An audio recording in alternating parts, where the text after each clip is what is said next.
Vamos lá então, aula número 10, módulo 1, disciplina 3, Antigo Testamento. Nós vamos encerrar hoje nossa jornada nessa matéria. Hoje, para alívio de todos, não tem prova, né? Hoje só tem a aula mesmo e os fóruns, quem quiser comentar. Na semana que vem, nesse horário aqui, eu já vou estar voando para Israel. Eu devo estar, nessa hora, devo estar passando pela Alemanha e depois chegando lá na madrugada. Então, mas como vai ser o painel, né, professor? Então já vai dar tudo certo, né? A professora já sabe fazer o painel direitinho, depois só manda para mim a gravação e vai dar tudo certo, ok? Tudo certo por aí, então? Podemos continuar? Posso chamar a apostila aqui? Pode começar, pastor. Então, só adicionar aqui o som, Tá. mas pode começar. Eu tenho aqui um aluno aqui ao vivo. Quer ficar aí? Fica à vontade. Tá. Então, puxa. Muito bem, vamos lá então. Eu vou buscar aqui já a apostila para a gente ganhar nosso tempo. Pronto, a aula número 10 hoje. A gente vai falar os últimos 3 temas da... Esse aqui vai ser a presença, a glória e a presença, santidade e glória. A tríade de Deus no Antigo Testamento. Quero que vocês entendam que há um porquê de Deus tratar com Israel no Antigo Testamento. Todo o livro da Bíblia, né? Existe um propósito ali. Em todos eles. Qualquer capítulo, qualquer movimento, qualquer expressão, tudo tem um propósito. Coisa que você nem imagina, né? Você pode subtrair algo dali. Coisa assim interessante.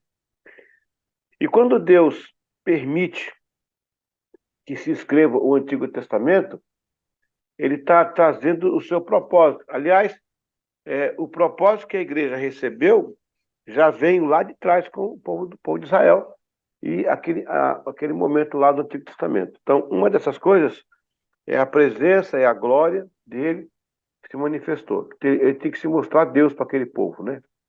Então, vamos lá. Deixa eu puxar aqui. Ok. Então, vamos analisar aí o propósito de Deus no Antigo Testamento. O propósito de Deus, olha só o que tá aqui em Êxodo 34, 29 a 30, né? E aconteceu que, descendo Moisés do Monte Sinai, e Moisés trazia as 2 tábuas do testamento, do testemunho, em sua mão. Quando desceu o monte, Moisés não sabia que a pele do seu rosto resplandecia, depois que o Senhor falara com ele. Olhando, pois, Arão e todos os filhos de Israel para Moisés, eis que a pele do seu rosto resplandecia, pelo que temeram de chegar-se a ele. Êxodo 34, 29. Qual que é a ideia aqui que o rosto dele resplandecia? Resplandecer é uma resposta. Moisés havia ficado no mesmo nível que Deus naquela altura. E ele recebeu, tipo assim, a glória de Deus é uma irradiação. É igual a Chernobyl lá, que tem aquela radiação atômica, né? É uma radiação. Ele recebeu, ele resplandecia, né, o último contato com Deus. E aquilo já estava ali o selo dele para pastorear Israel, né? Nesse episódio, que foi o primeiro reencontro de Deus em contato de volta com o seu povo, ele deixa nítido, através do rosto do patriarca, o seu intento. Deus queria se revelar ao seu povo. Posteriormente, Moisés percebeu a segurança da glória. Aí é quando Moisés fala: só vou se a tua presença for comigo. Ele teve a visão da glória. E quando você tem a visão da glória, né, você não faz nada a não ser com a presença de Deus. Quem tem contato com a glória não consegue mais se adaptar à vida normal. Meu Deus. Se você quer ver Deus, terá que ir até a última fronteira do véu da graça, porque a última fronteira é a sua glória. Moisés montou a tenda da revelação no arraial e era o seu ponto de conexão em pleno deserto. Onde está o seu ponto de conexão? Olha que interessante. Deus muda primeiro a história dele para depois mudar a história do povo, né? E aí você vê aqui agora qual que era o intento de Deus, né? A vontade de Deus em promover a sua glória, né? A sua presença no Antigo Testamento. Meu Deus, é interessante. Saul perdeu a glória e assim perdeu o reino. Perdeu o favor de Deus. Ficou sem glória, sem a presença. Ela se retirou. Então Deus envia para Davi, porque Saul perdeu a glória, perdeu a presença. A glória foi transferida. Logo em seguida, Samuel ungiu Davi. A glória não fica vazia um segundo, porque Deus não opera com alguém no vácuo. Ele enche e depois envia. Então você vê que em toda essa sistemática de Deus no Antigo Testamento era mostrar a Israel a sua glória. Preste bem atenção. Lembra quando a igreja primitiva começou lá em Jerusalém? O que diz a palavra? E o Senhor era com eles, realizando sinais e maravilhas. O diferencial, queridos alunos, o diferencial da igreja para as religiões que haviam naquela época era o poder de Deus. Milagres, as curas, os prodígios, os sinais. No caso de Moisés, é a mesma coisa. A glória valida o nosso ministério. A glória é o melhor credencial. Vale mais que um papel assinado numa carteira de pastor, de obreiro, de missionário, de pastora. A glória valida o que Deus tem em nossas vidas. Isso Moisés passou ali para que Israel pudesse sentir, né, que realmente era Deus na vida de Moisés. Então vamos aqui. Aí vem o propósito da glória. Essa aula aqui, ela é muito profunda. Pedir para o Espírito Santo de Deus nos ajudar aqui a entender. A glória tem que estar sobre você e não adiante. Se ela vier de frente, você morre. Moisés foi o humano que mais perto chegou, mas ele viu Deus pelas costas. Quando Jesus falou, glorifica-me com a glória que eu tinha antes, estava dizendo, Pai, estou com saudade de casa. Porque o ambiente do céu é um ambiente de glória. O ambiente da igreja tem que ser ambiente de glória. O ambiente da sua casa tem que ser ambiente de glória. A Bíblia fala que no meio lá da nuvem, né, Deus falou com Moisés. Que coisa linda isso aqui, glória a Deus. Eu vou pedir uma pausa para vocês, rapidinho assim, de 15 segundos só. Só 15 segundos, rapidinho, tá bom? Só um pouquinho. Aí,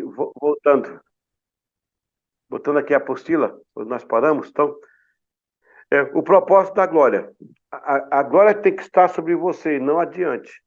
Se ela vier de frente, você morre. Eu já coloquei isso aí, né?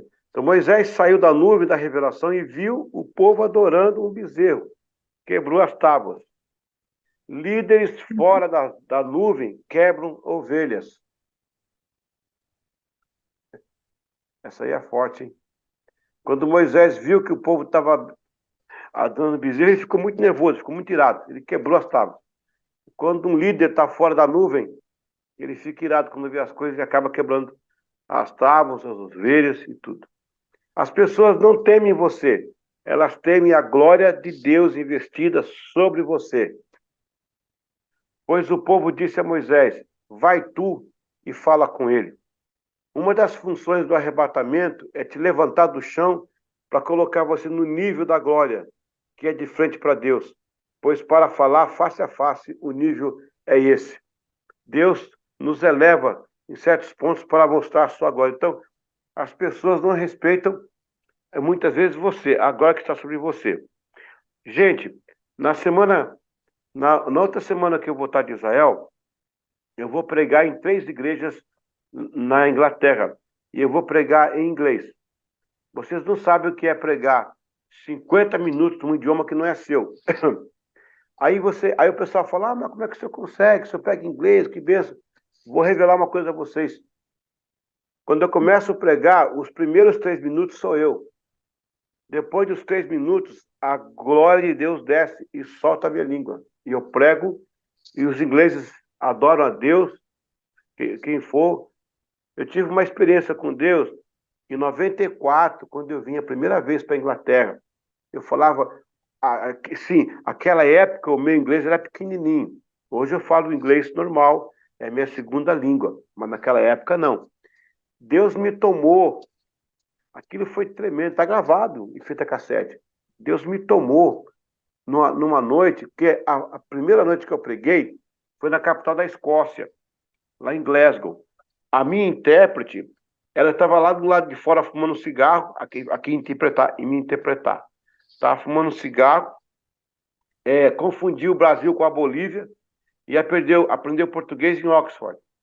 Ou seja, quando eu fui pregar, a mulher quase acabou com a minha mensagem, né? Eu ganhei só 2 almas daquela noite, lá em Glasgow. Bom, fui para a casa do pastor e comecei a falar, Senhor, o que eu faço aqui? E Deus me disse, me dá o teu pouco pão, o teu pouco peixe. Me dá o seu cestinho. Ou seja, o meu pequeno inglês. E no outro dia eu falei, pastor, eu não quero intérprete. Eu falei, não, mas você não pode pregar, o seu inglês não é bom. Os americanos até perdoam, mas os escoceses, eles se levantam e vão embora quando vê o inglês ruim. Eu falei, não, eu vou pregar, não quero intérprete, não. Inclusive, o meu intérprete era o Gerson Ortega, aquele músico famoso, Gerson Ortega, e ele ia me interpretar. Eu comecei a falar. De repente, eu comecei a ver uma fita passando assim na minha frente, com as palavras. E eu comecei a falar. No final, estava cheio de gringo no altar, recebendo Deus no coração. Caiu um homem endemoniado, um demônio falava inglês, né? Porque o cavalo era inglês, né? A pessoa falava inglês. E eu não sabia como é que expulsava demônio em inglês. Eu fiquei perguntando como é que expulsa demônio em inglês, só assim. Aí não lembrava. Aí eu falei, bom, caiu em inglês, vai sair em português. Em nome de Jesus, sai! O demônio interpretou, né? O anjo interpretou, o demônio saiu rapidinho e o cara foi liberto. O que é isso? A glória de Deus completa a sua incapacidade. Eita, anota aí. A glória de Deus completa a sua incapacidade, a minha incapacidade. Agora eu vou enfrentar 3 igrejas na Inglaterra, mas meu inglês está melhor. Mesmo assim, ainda careço da glória de Deus. Então, os primeiros 3 minutos, depois Deus entra e toma a gente.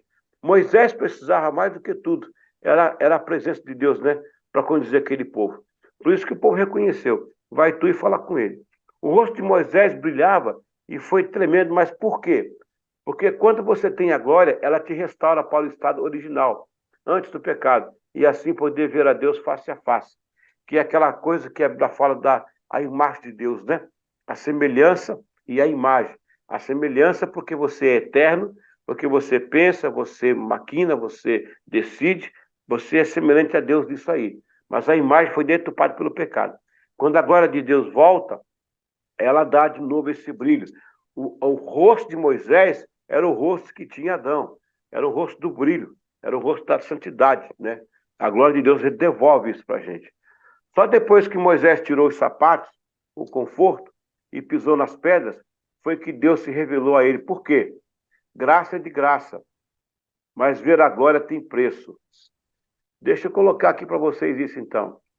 O texto diz que Moisés tirou os sapatos porque Deus mandou, né? Deus falou, Moisés, tira os sapatos, onde você está, é terra santa, tira os sapatos. E quando eu li esse texto, sem exegese, sem filtro, eu falei, como é que Deus fez com Moisés? Manda tirar o sapato, 1 hora, que era para os dois se encontrar. Tanto tempo que Deus queria se falar com o homem de novo. Israel estava lá no Egito, sem poder adorar, e agora Deus tinha a oportunidade de ter de volta Israel com ele, falando com Moisés, Moisés buscando o povo. Deus vai se preocupar com o sapato? Pois bem, pasme os senhores, pasme as senhoras. Na cultura hebraica, os sapatos significam o passado. Moisés tinha que tirar o passado para receber a revelação de um novo Deus que ele não conhecia. Moisés conhecia Amon-Ra, que era o rei do Egito. O Egito era um país enoteísta. O que é enoteísta? É quando tem um Deus principal e vários deuses. O politeísta são vários deuses do mesmo naipe, da mesma graduação. enoteísta, com H, enoteísta, quando tem um Deus principal e vários deuses em volta. Moisés conhecia Amon-Ra, Moisés conhecia o faraó, que era senhor do mundo, Moisés conhecia o Egito como império. Agora ele ia conhecer o Deus que era maior do que Amon-Ra, era o Deus do universo. Ele ia conhecer o Senhor do universo, não mais do mundo, e ele ia conhecer o reino de Deus, que é muito maior que a terra. Então Deus diz, Moisés, tira o sapato, ou seja, tira o teu passado, para que eu possa te revelar o presente e o futuro. Veja que em Israel era costume as pessoas lavar os pés dos viajantes. Quando chegavam de viagem, tinha uma bacia com água para lavar os pés, por causa da poeira do deserto. No Brasil, a gente oferece um cafezinho quando a pessoa chega, né? Hoje, na verdade, a pessoa não quer café, ela quer Wi-Fi. Mas, geralmente, quando a pessoa chega, você oferece um café. Lá em Israel, não. Eles chegavam, oferecia para lavar os pés. O lava-pés era uma coisa comum para Israel por causa daquele calor. Isso aliviava a pessoa quando chegava. Então, o que acontece é que Deus usa essa metáfora. Diz, Moisés, tira o sapato dos pés. Se você tirar o sapato dos pés, você vai ter a revelação de um Deus santo. É como se fosse formatar o seu computador. Eu vou tira o passado, formata. Eu vou colocar novos programas originais. Alguém já formatou ou o celular, ou já formatou o seu PC alguma vez? Seu tablet, ou seu laptop, alguém já formatou? Então, exatamente. Isso aí, ó. Formatar, você tira tudo. Deus disse, Moisés, tire o passado, formata, porque eu vou te revelar como Deus. Agora preste atenção. Eu já pisei lá 3 vezes. Eu já estive Dessa vez eu não vou. Dessa vez eu vou até o Mar Vermelho. Eu vou até o Mar Vermelho. Eu vou estar no Mar Vermelho no dia 4. Dia 3 já. Eu chego de manhã. Quando eu for lá para as 3 da tarde, eu já estou no Mar Vermelho. Eu devo dormir lá no Mar Vermelho. A terra que está lá no Mar Vermelho, lá na Península do Sinai, ela é um terreno, gente, que ele é gasto pela erosão dos ventos. O chão, ele tem pedras que podem cortar você. A pedra calcária, ela pode cortar os seus pés. Andar descalço ali, dentro de uma hora está o pé cortado. Moisés, lembre-se, Moisés tirou o sapato para andar descalço ali no Monte Horebe. E quando eu vou lá, eu fico descalço. É impossível andar. As pedrinhas, dói tudo. Os beduínos usam uma sandália especial. Moisés tinha essa sandália especial também. Eles têm lá no deserto essa sandália especial. Mas agora Moisés tirou os sapatos para pisar nas pedras. Só depois que ele tira o sapato para pisar nas pedras é que Deus se revela. Eu sou o Deus de teu pai Abraão, de Isaac, de Jacó. Eu sou o grande eu sou. E Deus começa a se revelar depois que Moisés tira os sapatos e pisa naquele terreno arenoso. Quer saber qual que é a revelação aí? Graça vem de graça, mas a revelação tem preço. Você vai ter que ficar descalço. Você vai ter que pisar nas pedras. Vai doer, vai sangrar. Mas você vai ter a revelação de Deus. Deus jamais se revela no seu conforto. Deus não se revela no conforto. Deus se revela no confronto. Por que eu tenho que passar por luta, professor? Por que eu tenho que passar por batalha? Por que eu tenho que passar por aflição muitas vezes? Porque não há como Deus medir o seu poder se não comparar com outro poder. Deus só pode medir quem Ele é quando alguma coisa fica maior do que você. Se não é nada maior do que você, Deus vai só fazer uma aparição, vai fazer um show. Mas olha, Jesus mandou os discípulos no meio do mar e sabia que ia ter tempestade. Ele sabia, sim. O mar da Galileia não tem tempestade, gente. O mar da Galileia é calmo. Eu digo porque eu conheço. O mar da Galileia não tem nem onda. Nem onda tem. Mas aquele dia Deus fez tempestade. Tem tempestade que Deus cria na sua vida. Tem tempestade que Deus permite, porque só na tempestade Ele pode se revelar quem Ele é Deus. Em nenhum momento da Bíblia Ele se revelou Deus se não teve uma tempestade. Algo que se levanta, Ele fala, agora eu vou entrar. Pronto, eu sou maior. Se levanta, eu entro. Pá, eu sou maior. Se levanta, eu entro. Eu sou maior.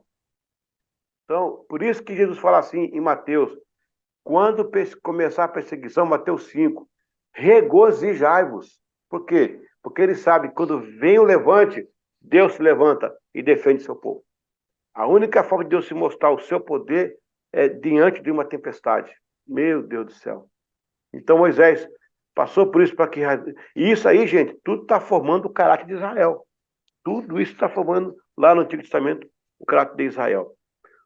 Quando o véu do templo se rasgou, finalmente a igreja invadiu o lugar da glória. O lugar santíssimo é o depositário da glória. O noivo diz vem e a glória diz vai. A glória é... Meu Deus do céu. A Bíblia fala que a última divisa era o lugar santo. Para entrar no Santo dos Santos era a fumaça do incenso. Ali estava a glória de Deus. O último limite da igreja. Essa é a glória para entrar na sua presença. E quando o véu do templo se rasga, preste bem atenção.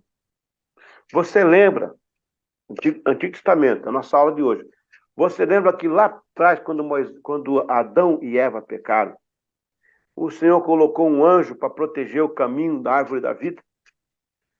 Aliás, 2 anjos com as espadas flamejantes, para esconder o caminho, porque se o homem comesse da fruta que era da vida, o homem ia perpetuar o seu estado de pecado. E não havia nada que pudesse salvar. Então Deus fecha o caminho para que o homem não coma, até que venha Jesus. Quando Cristo morre na cruz, agora sim, o caminho é aberto. Paulo fala, o novo e vivo caminho, para entrar no Santo do Santo com ousadia. Aí Jesus fala assim, ó, eu sou a videira verdadeira. E quando ele coloca a Santa Ceia, eu estou comendo o corpo dele, representando o corpo dele, o sangue dele, eu estou comendo a árvore da vida. Agora eu posso comer, porque agora eu tenho a salvação. E ao comer dessa árvore da vida, meu Deus do céu, eu vou ficar em pé. Eu perpetuo a minha salvação. Agora eu posso comer da árvore da vida. Agora o caminho foi aberto. Agora o véu foi rasgado. Agora eu posso entrar no meio da glória e me alimentar. Gente, eu tenho que me controlar, então eu vou acordar o pessoal aqui. Ô, minha dificuldade aqui para dar aula para vocês. Então, quando o véu se rasga, lá os anjos, eu fico pensando naqueles anjos que ficaram lá o tempo todo com a espada lá, guardando o caminho. Aí, isso é coisa minha, tá? É coisa minha. De repente passava um anjo assim, lá do céu. E aí? Já nasceu? Já nasceu? Não, acho que nasceu um tal de Moisés aí. Parece com ele, mas ele não. Aí vinha outro anjo, o Moisés falou que vai nascer o profeta. Ainda não é ele não, né? E aí já nasceu, tem um tal de Joás aí, Davi, mas é Davi, não é ele não. Vai vir de Davi. E os anjos estão lá. O dia que Jesus diz, está consumado, a ordem veio do céu. Tire as espadas, abra o caminho, porque agora o meu povo pode ter acesso à árvore da vida, comer o pão da vida.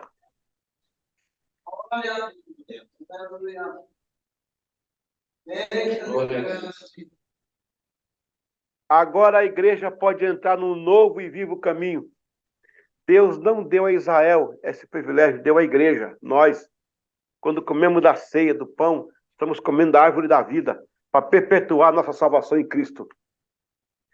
Crente que não ceia, crente que você não ceia, vai morrer de fome espiritualmente. Meu Deus do céu, a Santa Ceia é tudo na nossa vida. Glória a Deus. Aleluia, aleluia. Glória a Deus. Amém. O que aconteceu aqui? Me emocionei demais, perdi aqui a apostila. Deixa eu botar aqui. Espera aí, irmãos. Aleluia. Oh, glória a Deus. Amém, Pai. Acho que ela sumiu daí, né? Você sumiu daí? Sumiu. Deixa eu buscar aqui, porque tá uma glória aqui. Glória a Deus. Amém. Deixa eu botar aqui. Glória a Deus. Aleluia. Glória a Deus, Pai. Jesus.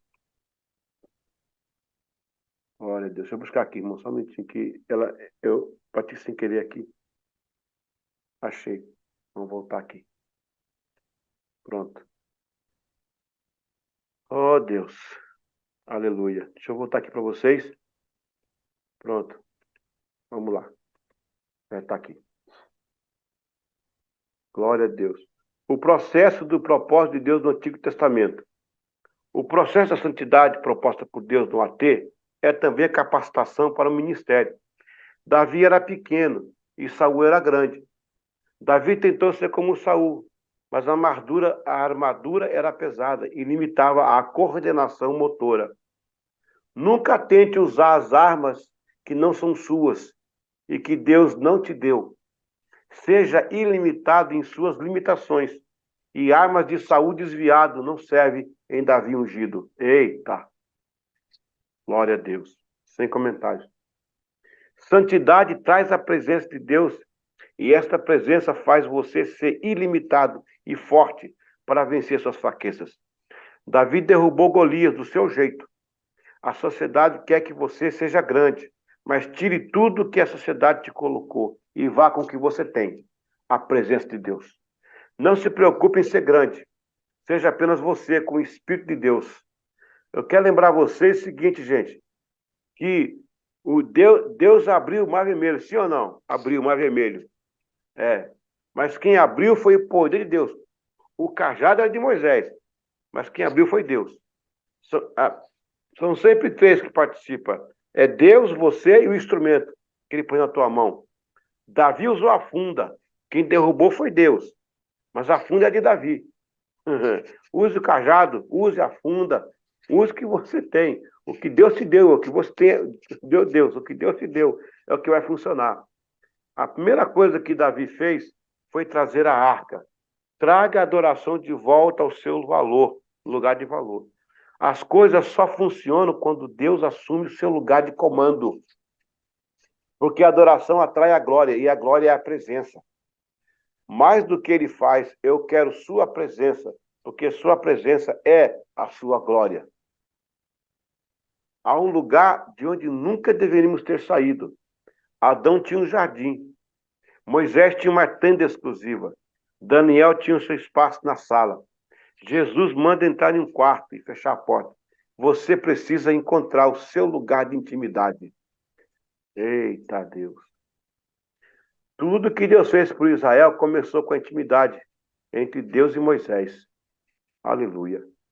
E em último lugar, o propósito final de Deus no Antigo Testamento, na aproximação do NT. A presença da glória supre necessidades. Preste bem atenção nisso aqui, ó. Em João capítulo 6, diz que o povo estava com Jesus. Estava 3 dias sem comer. Ninguém sentia fome. A presença supre. Ele tira o desejo da carne. Na presença da presença, há suficiência para tudo. Jesus manda o povo sentar sobre a relva. No Antigo Testamento, o que o Salmo 23 diz? O Salmo 23. O Senhor é meu pastor, nada me faltará. Quando Jesus manda eles se sentarem sobre a relva, o que ele quis dizer? O que é a relva? Se não capim. O que a ovelha come? Grama, capim. Quando a glória opera, cria abundância na crise. No momento de maior falta, o bom pastor oferece sentar sobre a fartura. Se você conseguir atravessar o véu da glória, vai dar de cara com o próprio Deus. A glória é a última fronteira da igreja. A presença da glória garante que tudo acontecerá de acordo com o propósito. Ela é o incensário entre o santo e o santíssimo. Para ver o santíssimo é preciso estar no santo, ser santo. Antes da cortina do santíssimo fica a fumaça da presença. Gente, olha que interessante. Como a presença de Deus supre. Jesus mandou o povo sentar na relva, depois de 3 dias sem comer. 3 dias estavam ouvindo Jesus, não tinham fome. Aí chegou o limite.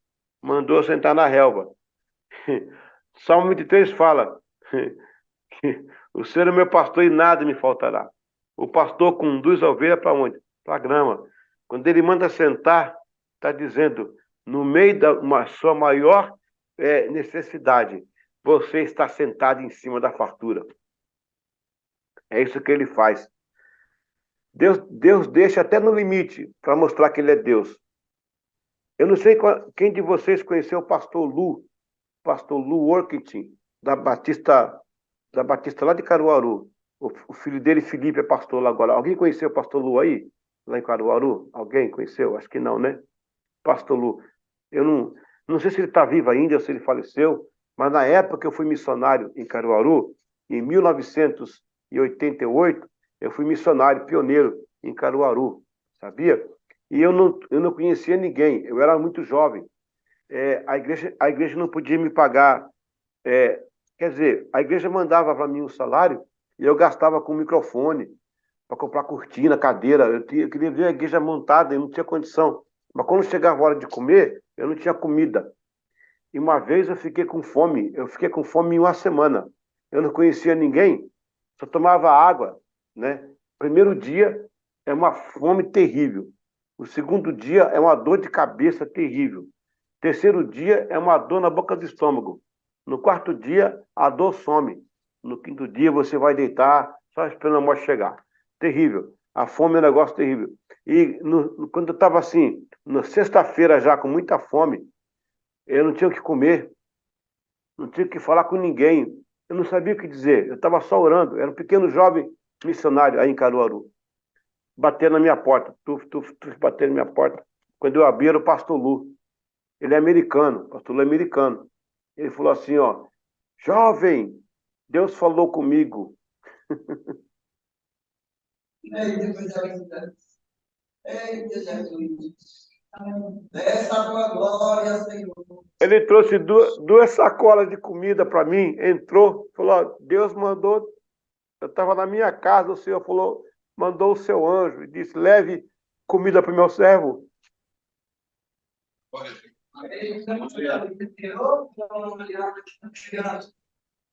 E aí, eu vi o cuidado de Deus na minha vida. A presença dele suprindo a minha necessidade. Aquele dia eu estava com muita fome. Com muita fome. O dia que eu fui no desespero, que eu ia sair para pedir para alguém, Deus não deixou. Mandou o anjo dele. A glória de Deus supriu. A glória de Deus supriu tudo aquilo naquele momento. Então, se não tivermos a glória, nós não temos nada. Nós não temos nada. Glória a Deus. A glória é a única coisa que ele não dá a outrem. Por que é que a glória? Porque ele é a glória. Então ele jamais dará de si mesmo quando nosso corpo não pode aguentar. Ele não pode dividir a sua glória, porque ele é indivisível. Davi foi ungido com o melhor azeite. 1 Samuel 16:34. Sendo que o melhor óleo era para a lâmpada, ou seja, o candelabro menorá. Este candelabro significava a glória. Era a única peça no tabernáculo que não possuía medida, porque a glória é sem medida. Deus deu medida para tudo no tabernáculo, gente. Até para as franjinhas da cortina. Mas o candelabro não tinha medida, porque a glória dele não tem medida. Deus não dá a sua glória, mas derrama o melhor azeite, que é a sua presença sobre o fiel. A natureza anuncia a glória das suas mãos, mas você carrega a glória.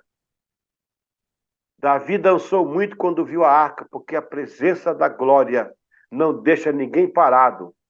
Se você vê um crente parado, amuado, num canto amarrado, está sem a glória.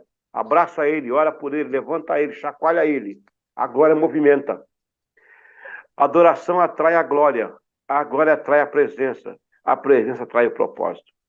Sim, o que vem direto da glória não se perde. Antes de querer vencer o pecado pelo alto esforço, se envolva com a glória. A sua presença tira o desejo de pecar. Este era o propósito de Deus ao se revelar no Antigo Testamento. Deus estava dizendo a Israel, se tiver a minha presença, se tiver a minha glória, vocês não vão pecar, não vão desviar, porque a minha glória é suficiente, a minha glória supre, a minha glória toca, a minha glória transforma, a minha glória enche, a minha glória levanta, a minha glória alimenta, a minha glória traz paz, a minha glória traz graça, a minha glória traz cura, a minha glória traz bênção, a minha glória traz direção. É isso que Deus está falando lá no Antigo Testamento. Glória a Deus. Glória a Deus. Glória a Deus. Aleluia. Então, essa primeira parte da nossa aula, o nosso foco é esse. O que Deus usou para manter Israel firme nos seus caminhos foi mostrar a glória. Primeiro, ele mostra para Moisés.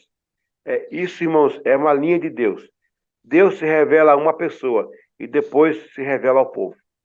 A visão que Deus revela à pessoa é pessoal, mas não é privada. Deus dá para o seu servo, para a sua serva, ele filtra e entrega para o povo. E isso que Deus fez foi mostrar para Moisés a glória de Deus. Quando eu vou no Monte Sinai, eu tiro um tempo para ficar orando sozinho, pedindo essa glória de Deus, pedindo essa presença de Deus. E é isso que move a igreja. O dia que a gente perde a glória, perde a presença. O dia que perde a presença, perde o propósito. Amém? Glória a Deus. Muito bem. Eu vou abrir agora, quem quiser comentar alguma coisa, fazer uma pergunta, que eu acho que agora a gente vai já para a aula 11, que já vai ser sobre os gigantes. É isso mesmo. A próxima agora é a aula 11. Então, eu vou deixar aqui já para vocês comentarem. Se alguém quiser comentar, né? Pode comentar aí para a gente continuar, ou quiser fazer alguma pergunta. Essa aula que eu dei agora aí, ela tem muita revelação aí. Você tem que ler depois com calma. Aproveita assim uma tarde, está em casa, que você puder um dia, lê de novo. Tem muita coisa que Deus pode falar com você. Eu mesmo não falei muita coisa, porque o assunto é extenso, né? Mas esse foi o propósito do Antigo Testamento. Geralmente, nos seminários, o Antigo Testamento é muito técnico. É data, sabe, umas coisas assim. Não, eu quero trabalhar por que Deus permitiu o Antigo Testamento e como que ele fez. Aí, ó, tá aí a prova. Ele usou o propósito dele para tocar uma nação. E essa nação trazer Cristo ao mundo. Amém? Tá aberto aí, pessoal. Se alguém quiser comentar alguma coisa que você ouviu que você achou interessante, ou você quiser fazer uma pergunta, fique à vontade.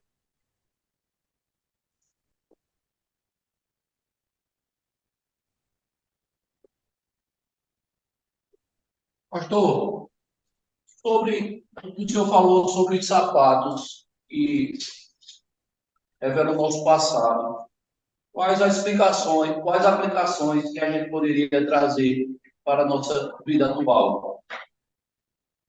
O apóstolo Paulo fala assim, ó, esquecendo das coisas que para trás ficam, prossigo para o alvo. O problema é que muita coisa no passado nos puxa para trás. Tem muita gente que gosta de guardar lixo de estimação. Na sua casa, por exemplo, a gente junta o lixo lá e joga lá para o lixeiro levar. Mas tem crente que gosta de ficar com lixo em casa. Ele gosta de criar o lixo. Ele gosta de cheirar o lixo. Ou seja, o passado tem que ser mandado embora. Eu nunca vi ninguém guardar lixo em casa. Todo mundo leva, mas tem gente que guarda lixo emocional. Ou então aquela pessoa que mandou o lixo na rua, quando o lixeiro passou, saiu correndo atrás do caminhão. Para, meu lixo está aí, dá de volta meu lixo. Tem gente que faz isso, que carrega o lixo com ele, esse passado. Moisés veio com uma carga de passado. Ele conhecia outro Deus, ele conhecia outro Senhor, ele conhecia outro reino. Agora ele ia conhecer o Deus do céu e da terra. Deus não podia se revelar a Moisés com aquele passado. Veja Jesus. Jesus deu uma explicação de física e de química. Olha, física e química. O que ele falou?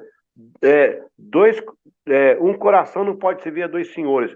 E o que a física fala? Dois corpos não ocupam o mesmo espaço. É uma lei da física. Jesus deu essa lei.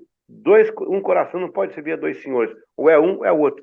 Moisés tinha que tirar todo aquele passado do Egito para receber o novo de Deus. Então, enquanto eu não libero o lixo do passado, enquanto eu não deixo ir o passado, eu não vou ter revelação. O que te impede da revelação de Deus é o teu passado. Tem casal que quando briga, já chama o passado. Ah, mas você fez isso. Ah, mas você era assim. Ah, você em 1974, você fez isso. Tem até a data. Então, se não liberar isso, não tem revelação. Eu quero lembrar vocês daquele filme, o Titanic, aquele filme Titanic do navio que afundou, né? Quem não assistiu ainda, assista com lenço, vai chorar muito.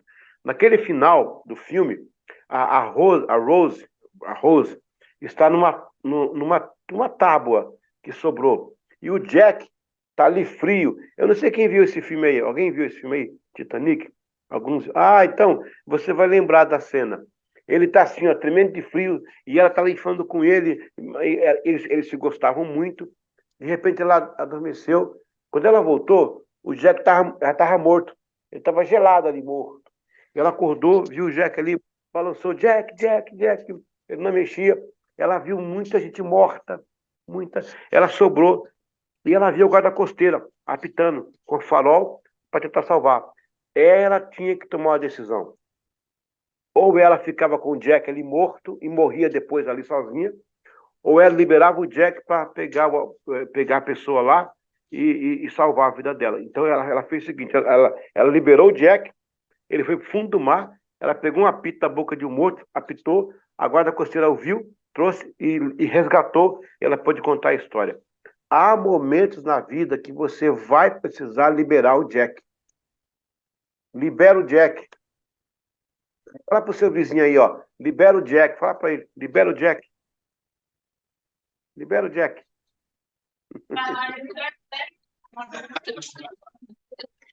Se você não liberar o Jack, você não consegue se salvar. Não consegue uma nova vida. Tem que liberar. Olha só, o que o Jack foi para ela? Ele era o amor da vida dela. Ele gostava dela, mas ele morreu. Aquilo acabou. Aquilo tinha que ir embora. Libera ele. E começa a vida nova. É isso que Deus fala para Moisés. Tira o sapato. Deixa o passado. E começa tudo novo comigo. Amém, pastor. Obrigado. Vamos liberar o Jack. Amém? Professora, vamos emendar mais uma aula ou vamos ter intervalo? Kennedy quer Ó, dar um comentário. professor, eu vou fazer um comentário Sim, acerca Kennedy. acerca do Velho Testamento, que, Do assim, Antigo. uma visão pessoal minha. É uma coisa interessante que, pegando, assim, as civilizações antigas, todas elas eram politeístas. Muito se tem discutido qual é a primeira religião monoteísta. Eu vejo, assim, principalmente essa questão de Deus se revelar ao mundo como um conceito, assim, muito inovador para a época antiga, a questão de um Deus único e que ele tá sobre todas as coisas, né? Que ele domina todas as coisas.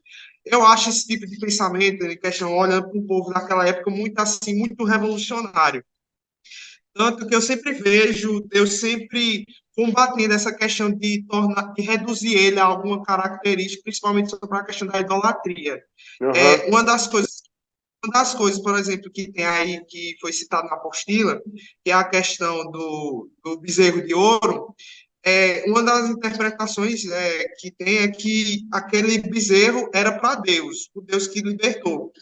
Porém, quando eles colocam isso, eles estão atribuindo Deus uma forma, estão atribuindo alguma coisa, limitando o conhecimento do que é que Deus ele é, realmente, que ele é único, que ele é muito maior do que isso. Já que eles copiam muito sobre aquela questão do touro de Apis em Mênfis, né, da questão Uhum. de colocar Deus em forma de animal. Eu Exato. sempre vejo assim, que a questão de Deus no Antigo Testamento também é dele se revelar ao mundo como um único Deus, já que naquela época as pessoas eles não tinham essa noção da totalidade, um único Deus sobre a totalidade no total, né? Por isso que quando ele se revela, ele nunca se revela como Deus de alguma coisa, ele sempre se revela como eu sou. É uma coisa que eu se tem muito sentido isso aí. Ele não se compara a nada. Muito bem, Kennedy, preste bem atenção. São muitas coisas aí nesse texto que você falou. Israel, na verdade, Kennedy, existiu um faraó chamado Akenaton. O Akenaton, ele era monoteísta. O Akenaton, tanto é que quando Moisés canta aquele cântico de Moisés, que tem até um cântico, então cantou Moisés ao filho de Israel esse cântico ao Senhor. Aquele cântico não é de Moisés, a Septuaginta que fez esse cabeçalho. Aquele cântico de Akenaton. Akenaton foi um faraó que disse que havia só um Deus. Ele falava isso à sua época. Olha, que ele é bem depois de Abraão, né? No caso, Abraão já tinha revelação de um Deus só. Mas Deus confirmou dentro do Egito. E o Akenaton dizia que haveria um libertador. Quando Moisés sai, diz para o povo, sabe o que o Akenaton falava? esse libertador é Yahvé, é o Senhor Yahvé. Aí ele canta aquele cântico. Outra coisa interessante, ainda sobre monoteísmo ainda.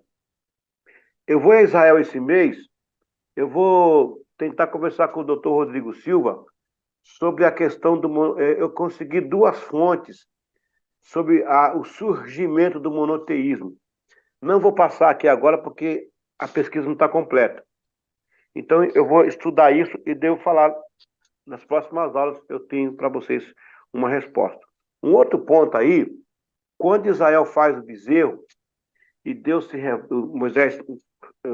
Moisés se revolta, quebra as tábuas, depois desce, derrete o bezerro, une as pessoas. Deus permitiu que fizesse o bezerro, que houvesse punição, para dizer naquele dia, daqui para frente, eu não aceito isso. Eu quero que vocês lembrem, eu não quero ser advogado de Israel, não. Mas Israel veio, gente, de 215 anos de Egito, lá dentro.